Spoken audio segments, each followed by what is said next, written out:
Boa noite a todos e a todas. Antes de mais nada, meus agradecimentos, Instituto Ilana, pelo convite, também meus parabéns pela iniciativa de nos levarmos a discutir esse tema, que é um tema complexo, porque ele perpassa praticamente todas as dimensões da sociedade. Então, consumo, educação, criança, acho que antes de falar em educação é preciso equacionar a relação consumo-sociedade, consumo-criança. Há várias formas de fazer isto. Por exemplo, podemos pensar, um pouco uma palestra que antecedeu, de que forma o mundo do consumo entra no mundo infantil e, essencialmente, ele entra pela publicidade, né, pelas propagandas. Então, podemos discutir, avaliar se essa propaganda é honesta ou se ela manipula cognitivo, afetivamente, se ela não leva a criança a desejos que ela não deveria ter, não teria espontaneamente, ou então que seriam negativos. É uma maneira de pensar. Eu tive a oportunidade, inclusive, pelo que me contaram, vocês vão receber esse texto amanhã, de fazer um parecer em relação a um projeto de lei que visa proibir a propaganda para criança, onde eu analisei, digamos, essa dimensão da questão. Então, por exemplo, analisar o desejo de comprar, os conflitos e as prioridades que podem acontecer, os aspectos cognitivos e emocionais, né? A criança entende ou não aquilo que está sendo mostrado, ela pode ser enganada ou não. Também aspecto afetivo, terá ela força de vontade para resistir a determinadas tentações que, evidentemente, a mídia com sedução consegue colocar, e outros temas mais. Mas o que eu quero tentar refletir com vocês hoje não é a questão da publicidade, não apenas da publicidade, mas é o ser consumidor. Né? O ser consumidor, ou seja, o que leva as pessoas em geral e as crianças em particular a darem valor ao consumo, e não somente darem valor ao consumo, como associarem o consumo à própria identidade, ou seja, se verem como seres consumidores, não apenas gostar de comprar, mas se ver na sua identidade como um consumidor. E é isso que eu queria aprofundar aqui. E eu quero fazê-lo da seguinte forma. Primeiro pensar a sociedade, depois um pouco a infância e, finalmente, a dimensão moral. E, para isso, eu vou propor a vocês a seguinte análise, que nós vivemos numa cultura que, entre outros nomes, pode merecer o nome de cultura da vaidade. Né? Eu daria o nome de cultura da vaidade. Vamos analisar por quê. Vocês sabem que existe uma espécie de nebulosa semântica em torno do tema do amor próprio. Então, temas, né, como orgulho, fatuidade, honra, altivez, soberba, afetação, arrogância e a própria vaidade, são termos que circulam em torno da dimensão do amor próprio. Esses temas variam, por exemplo, em termos de conteúdo. A honra, por exemplo, pode ter um conteúdo moral e o orgulho pode não ter conteúdo moral algum. Mas eles variam num ponto que vai ser essencial, que é o lugar do outro. No orgulho, por exemplo, o lugar do outro é secundário. O orgulhoso acha que é ótimo, e se ninguém mais achar que ele é ótimo, ele permanece achando que é ótimo. O veredito do outro não é tão importante. Em compensação, por exemplo, a ostentação só se explica para encher os olhos, digamos, das outras pessoas. E eu, dentro dessa nebulosa semântica, escolho para caracterizar aspectos da sociedade atual, da sociedade chamada de pós-moderna ou contemporânea, o conceito de vaidade. Por quê? Várias razões. Primeiro, a vaidade raramente ou quase nunca se associa à dimensão moral. Né? Agir moralmente por vaidade negaria até o próprio valor do ato moral. Então, ele é, digamos, estranho a questão da ética e da moral. Vaidade também aproxima-se da ideia de aparência. Né? O vaidoso é alguém que dá valor às aparências. De maneira complementar, ele dá valor à superficialidade. Não é à toa, aliás, que a vaidade frequentemente é utilizada como uma expressão negativa. Finalmente, a vaidade também se associa à heteronomia. Foi o exemplo que eu dei anteriormente. Enquanto que o orgulhoso pode, a despeito dos juízos negativos, permanecer orgulhoso, o vaidoso não. O vaidoso precisa do olhar do outro, ele precisa da admiração do outro. E o pior castigo para o vaidoso é justamente passar despercebido, ou então não conseguir o sufrágio alheio a respeito do seu próprio valor. Ele depende do olhar do outro. Nesse sentido, a ideia de heteronomia, enquanto que o orgulhoso, o honrado, pode ser autônomo. Eu acrescentaria que, interessantemente, a palavra vaidade tem na sua origem etimológica o sentido de vazio, não? O sentido de vão e o sentido de vazio. Tá? Existe na vaidade algo, digamos, de pequeno, né? Vão e vazio. Muito bem.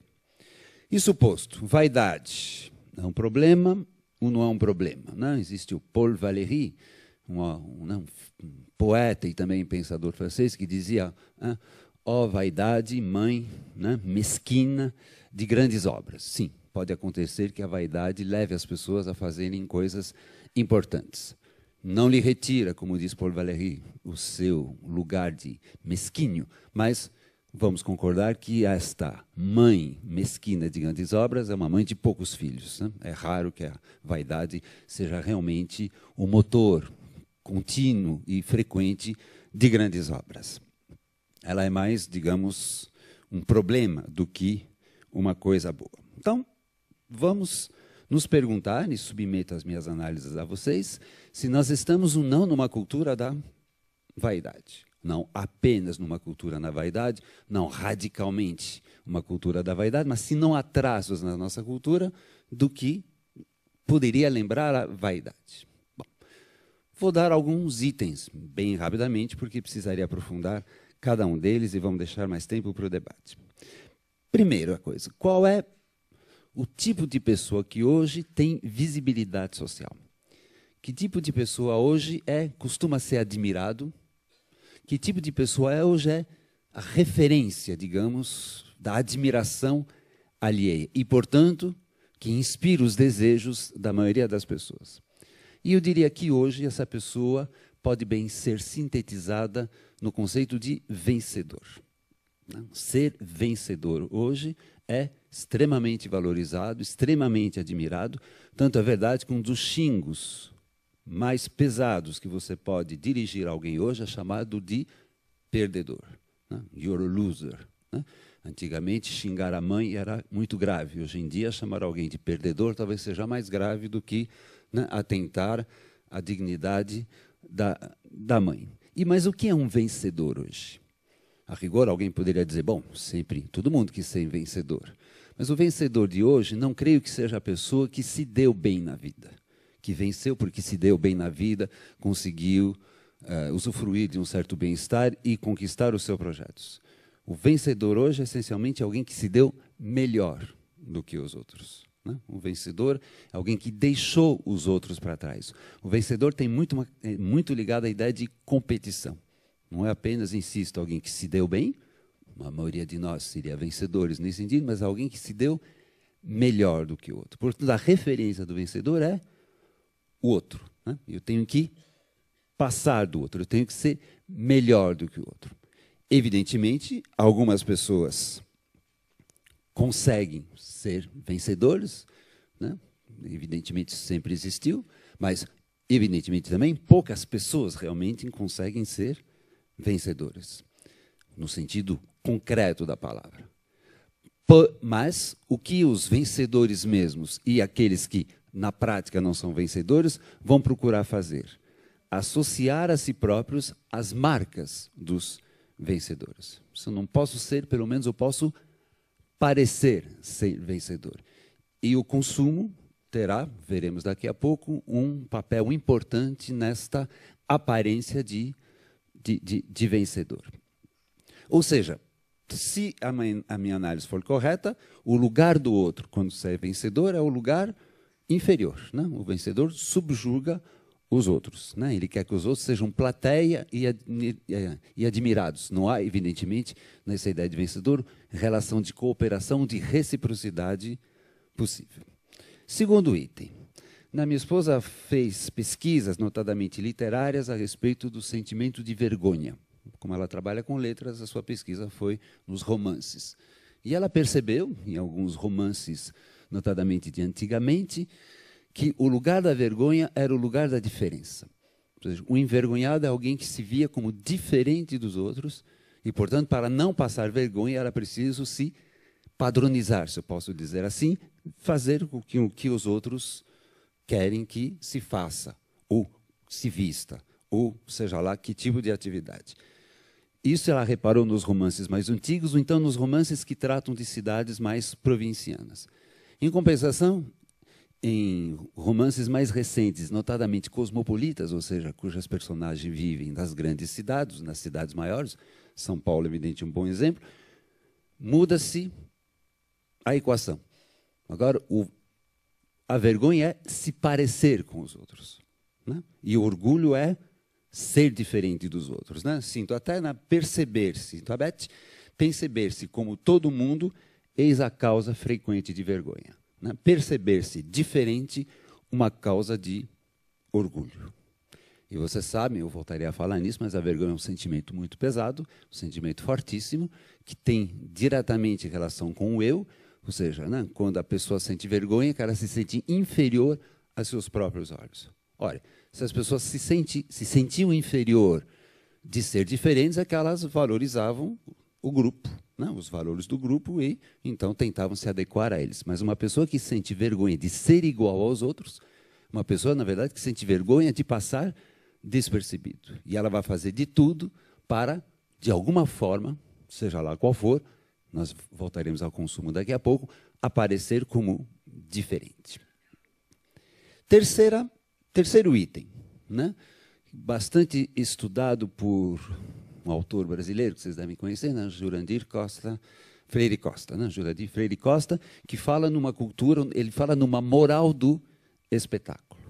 Não sei se vocês concordam, mas imagino que sim, nós vivemos uma digamos, cultura do espetáculo, né? Tudo vira espetáculo, toda e qualquer coisa tem que ser, digamos, algo que esteja, não diria grandioso, mas que chame muito a atenção. Peguem, por exemplo, música, né? Raramente vocês vão ter hoje em dia um show, talvez a única exceção seja o João Gilberto, né? Em que não haja uma grande parafernália de efeitos. É raro o show agora onde a pessoa vai lá e toca e acabou.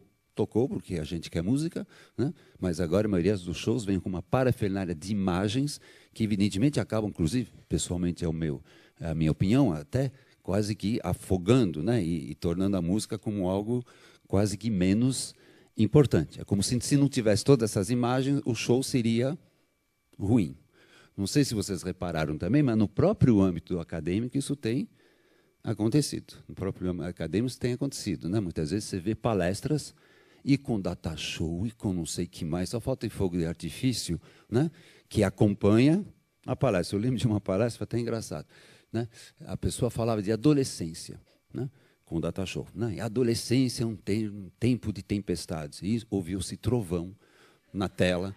Eu até olhei para ele, acho que vai chover também. Ele deve ter trazido alguma enfim, né, espetáculos. E a própria academia, não sei se vocês concordam, tem se rendido a isso. Aliás, a própria educação, frequentemente, tem se rendido a isso, que faz com que os alunos, inclusive, exijam uma aula que não seja chata. Né? E uma aula não chata, veja bem, o chato não se opõe a interessante. Né? O chato se impõe a uma coisa, digamos, né, que dê prazer, etc. E tal. Aliás, uma pesquisa que eu estou acabando de realizar agora, cuja pergunta era, não, o que é para você um professor admirável? Muitos alunos dizem, é um professor que dá uma aula que não é tensa, que é agradável, ou seja, na ideia, digamos, de uma aula que não peça muito esforços, né? Divertida. Como diversão tem diretamente a ver com espetáculo, eu acho que nós podemos dizer que vivemos numa sociedade do espetáculo. Mas, tirando o espetáculo no sentido propriamente dito, vocês podem reparar também o quanto que é valorizado o falar de si. O falar de si. Quer dizer, muita gente hoje em dia, do mais importante dos seres, que precisa disso, ele acha que precisa, até às vezes o mais humilde, por exemplo, tem um blog.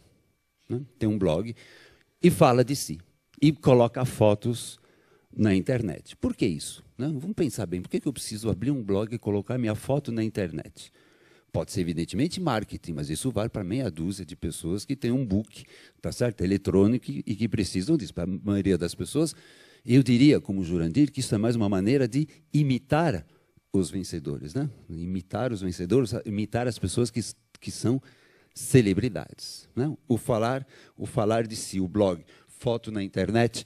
E veja bem como as pessoas cada vez mais cuidam do corpo e da roupa, né? Que, no fundo, a rigor, a maneira mais barata e democrática, né, de encher os olhos dos outros é pela nossa aparência física. Vejo que as pessoas investem, por exemplo, em cosméticos, né? Não sei se você sabe, a pessoa mais rica da França é a dona da L'Oréal, né, que é um produto de cosméticos. E eu não tenho de cabeça os dados aqui, mas, por exemplo, a indústria de cosméticos no Brasil praticamente, sei lá, triplicou, multiplicado por 10 nos últimos anos. E o que é o cosmético, né? Por um lado é o superficial e, por outro lado, é cuidar da aparência. E cuidar da aparência para quê? Não é para o próprio espelho. Cuidar da aparência para o outro. E, notadamente, qual é a maneira mais simples, não, o Jurandir insiste, qual é a maneira mais simples de se parecer com um vencedor, uma celebridade? É pelo corpo ou pela roupa, né? As outras formas são mais difíceis. Eu acrescentaria, é um pequeno parênteses aqui, porque não é diretamente ligado à vaidade, que essa necessidade de aparecer, de estar presente à visibilidade do outro, é também, talvez, uma decorrência da nossa própria organização social. Não sei se vocês conhecem o autor, provavelmente sim, não, Bauman, né? Zygmunt Bauman, né? Que ele tem uma metáfora a qual eu gosto muito, que é a nossa sociabilidade atual lembra a de um enxame.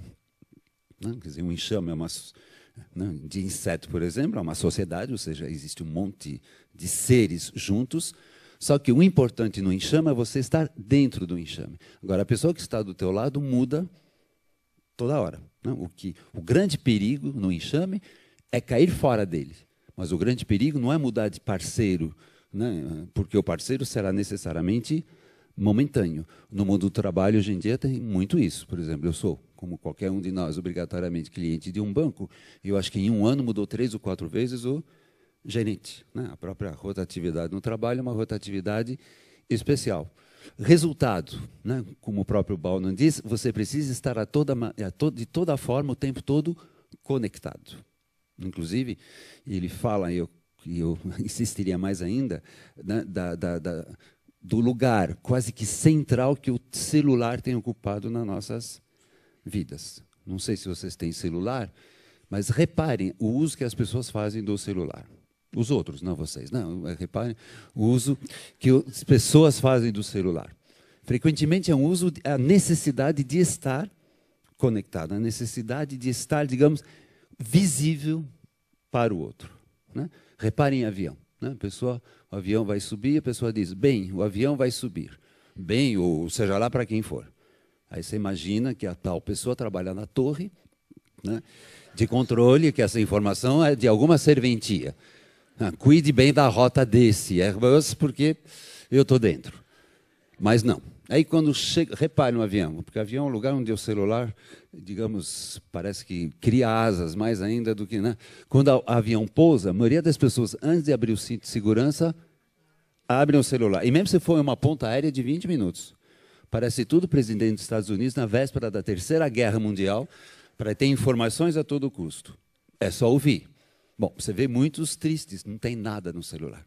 Nenhuma mensagem, nenhum torpedo, absolutamente nada. Então, eles fecham o celular e abrem o cinto desfaz o cinto de segurança. Ou então, outro, já que não tem nada, eles ligam. Bem, cheguei. Claro que chegou. Se não tivesse chegado, a Globo já teria anunciado há muito tempo. Onde é que você está? Lá fora? Ah, bom, e estou aqui dentro. Então, repare, né? Repare o uso do celular frequentemente, é o que o Bono chama de pequenas urgências, né? É um jeito até estranho de se comunicar, mas eu traduziria assim, da seguinte forma: o importante hoje não é trocar ideias, o importante é se comunicar. Né? A comunicação em si é mais importante do que o conteúdo dela. Por que se comunicar? Eu acho que é uma necessidade de estar presente. E fico imaginando uma pessoa que no final do dia não recebeu nenhum telefonema, nenhum torpedo, nenhum e-mail. Essa pessoa, acho que tem que chamar o SAMU. Provavelmente está perto de um colapso do suicídio, porque é por isso que se fala tanto hoje em exclusão. Uma das maneiras, né? O excluído é que está fora da visibilidade social. Muito bem. E eu fecharia, digamos, a minha rápida, não bem uma análise, mas descrição, com a seguinte pergunta, também inspirado pelo Jurandir, né? O que é hoje mais visível, o que hoje é mais valorizado, mais central? A figura de autoridade ou a figura da celebridade? E hoje em dia, é evidente, a figura da celebridade, né?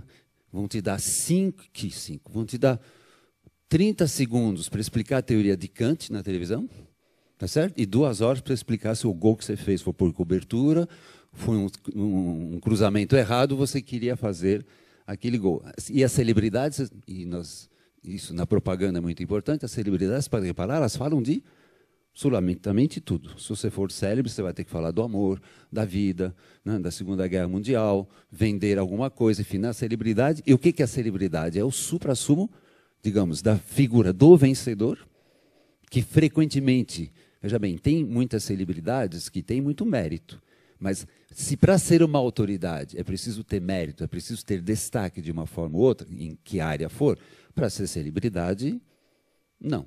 Tanto que é interessante, há pessoas hoje que antes eram considerados meros suportes de roupa, que são as modelos, né? E hoje as modelos se tornaram celebridade. Não, nada contra a modelo, mas por que modelo virou celebridade? Vamos pensar. O que ela faz?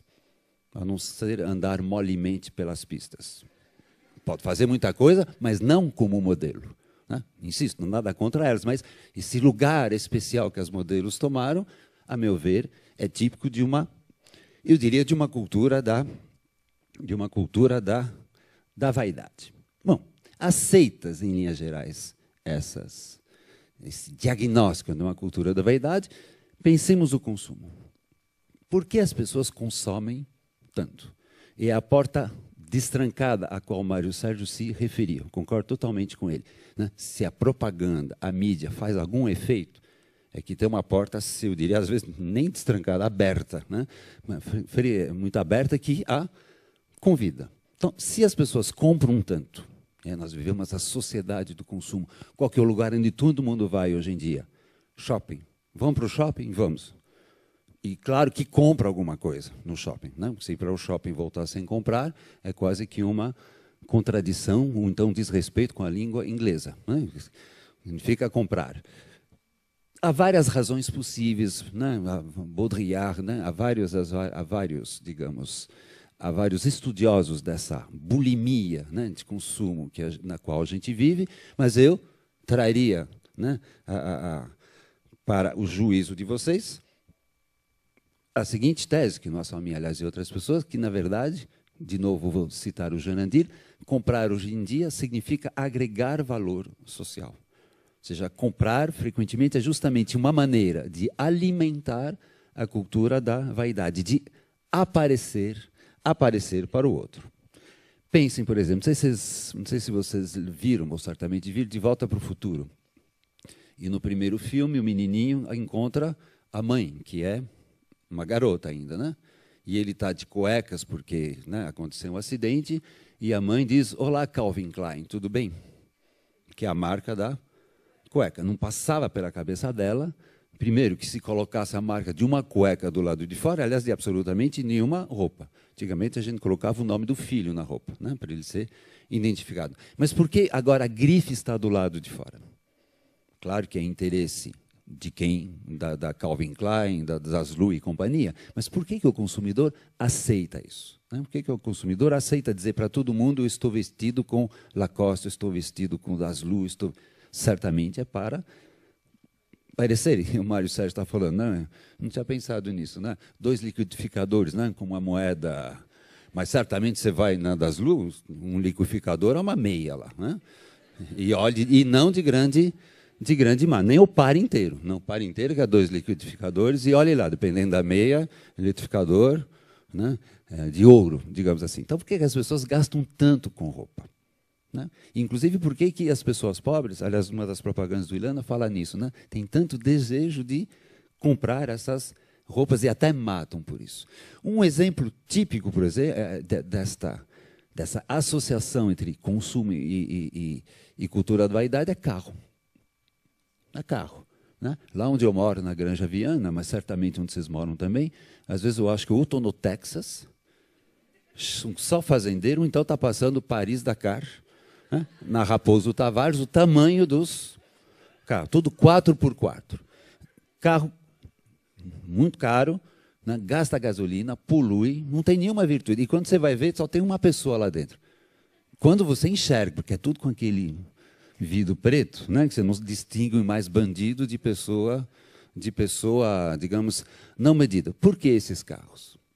Provavelmente, eu tenho quase certeza, porque isso se associa a uma das marcas dos vencedores. E às vezes você até vê de que casa saem esses carros, você deduz, sem muita possibilidade de engano, que as pessoas gastaram muito para comprar aquele carro em relação ao orçamento da família. Que esse carro saia dos jardins, tudo bem, mas que ele saia de algumas casas menores, não somente, tudo bem. E assim por diante. Agora, a prova, não dos 9, porque é impossível nessa área, mas pensem agora nas propagandas.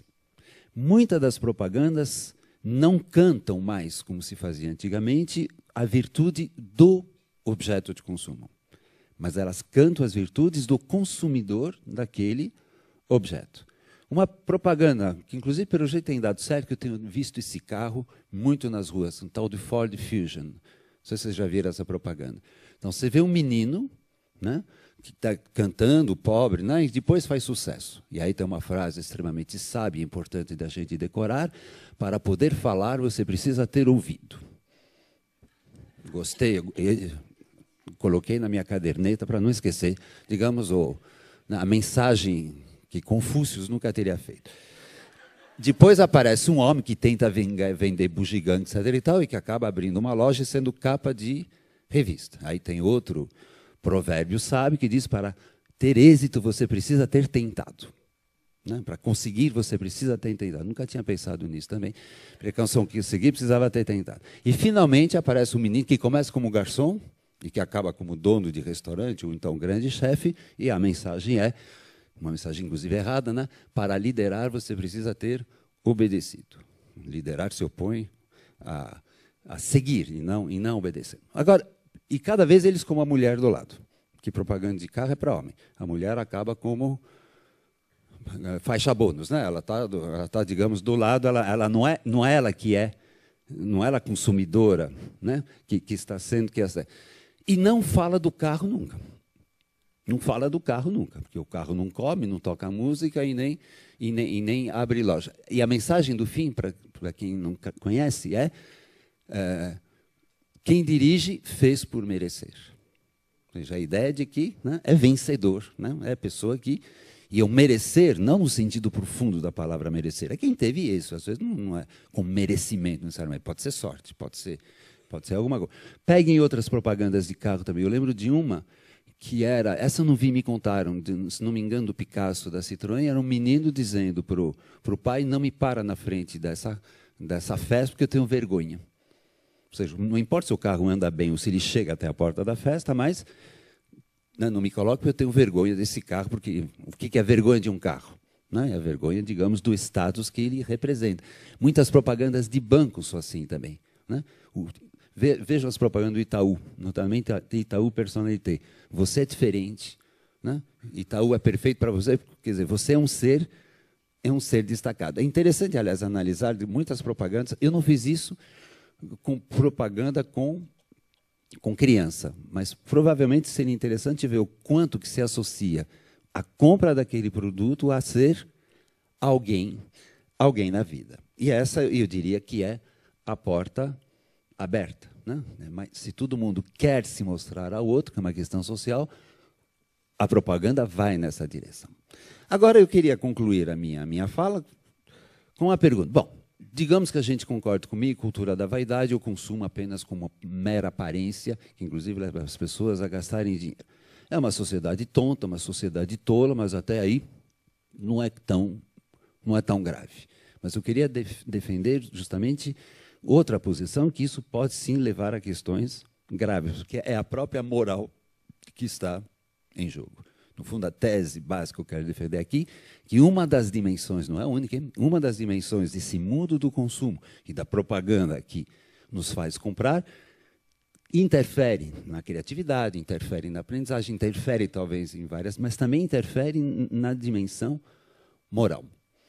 Já tinha preparado a fala, grosso modo a fala que eu ia apresentar para vocês, quando ontem, novamente, e não é o primeiro, infelizmente, imagino que não seja o último, tivemos um fenômeno recente, pós-moderno, que é um menino que vai numa escola, metralha um número de pessoas que ele pode metralhar e depois se mata. Né? Vocês viram que aconteceu ontem na Finlândia, havia acontecido ano passado na Finlândia, nos Estados Unidos já aconteceu várias vezes. Matança. Mas o que chama a atenção é por quê, e esse menino de novo fez isso, como os outros, porque essas pessoas se filmam, tá certo? Segurando arma na véspera ou na antivéspera de se matarem e colocam um vídeo na internet. Né? Esse último menino colocou no YouTube. Por quê? Sabe? A pessoa sabe que vai morrer, porque ele se suicida, ele não é abatido pela polícia. Tá? Ele se suicida, ele coloca, digamos, a imagem dele na internet. Né? Eu não ficaria surpreso, e, aliás, eu já li algumas reportagens ou análises desse menino, que justamente esses meninos sofrem do quê? De invisibilidade, tá certo? E querem visibilidade a todo custo, de maneira desesperada, tão desesperada que eles se matam. Mas pensam bem, né? Há algo de estranho, né? Você, antes de morrer, você se coloca na internet. E é para a posteridade? Não, basta você matar que você vai entrar para a posteridade. Eu lembro quando o David Chapman matou John Lennon, lembra, né? Em 1980, deu vários tiros no John Lennon, né? É David, né? Mark David Chapman, né? Marca o primeiro nome. Ele ficou lá, e o porteiro, né, desesperado, você viu o que você fez? Ele falou, sim, eu matei John Lennon. E ficou. Mas foi um dos precursores, digamos, né, da catástrofe. Né? Convido vocês, digamos, para quem não leu, um livro chamado Cabeça de Porco, né, sobre violência na periferia. Uma das teses que são defendidas lá é justamente essa. Né? As pessoas são violentas para ter visibilidade. Não se trata de uma violência revolucionária, não se trata de uma violência, digamos, de uma violência reivindicatória. Notadamente que muitos desses violentos são extremamente conservadores. Eles querem o carro que todo mundo usa, eles querem a roupa que todo mundo usa, não é que eles querem algo diferente, mas eles sofrem de invisibilidade. Por aí que eu vou.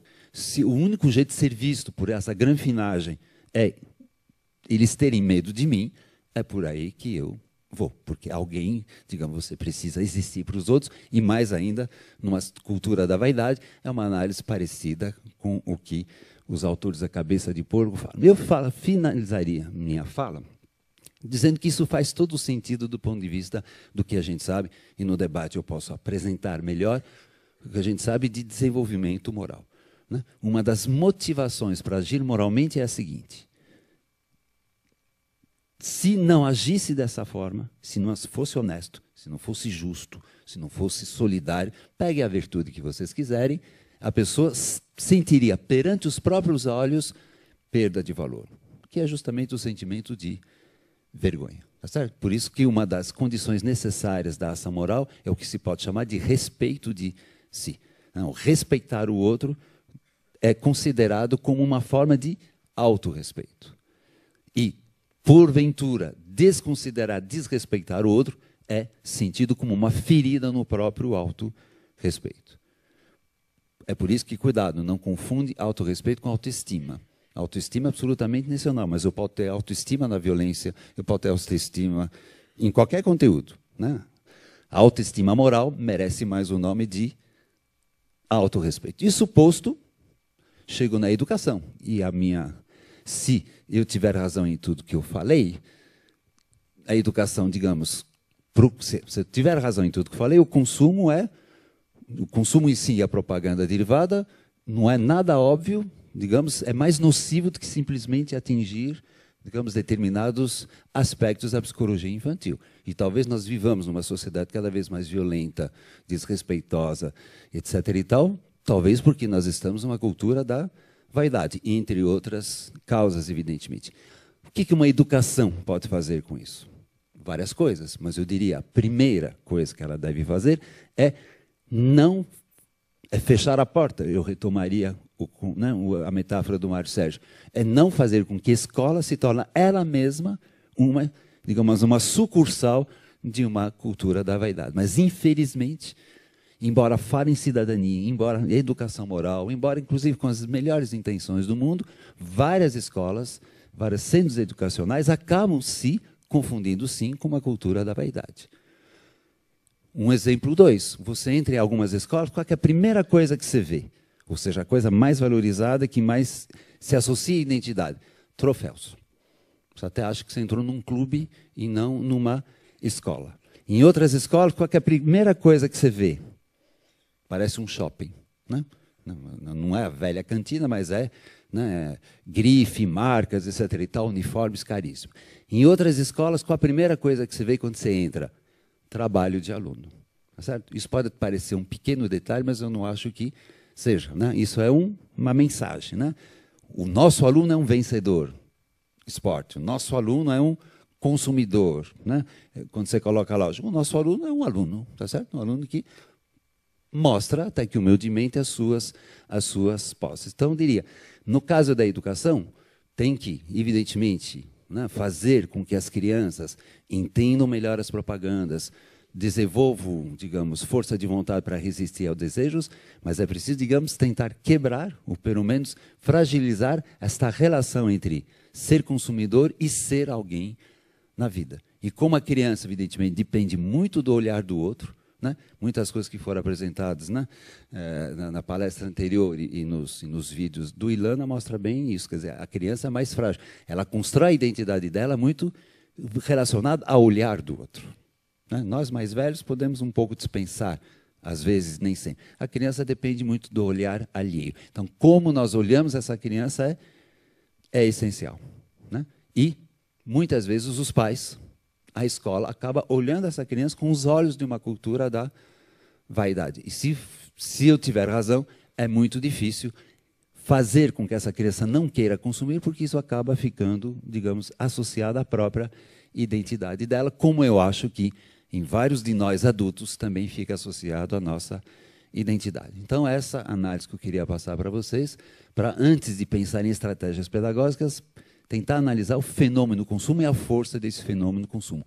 Eu propus a vocês uma interpretação, é claro que há outras contraditórias com ela ou complementares que a gente vai poder discutir. Obrigado.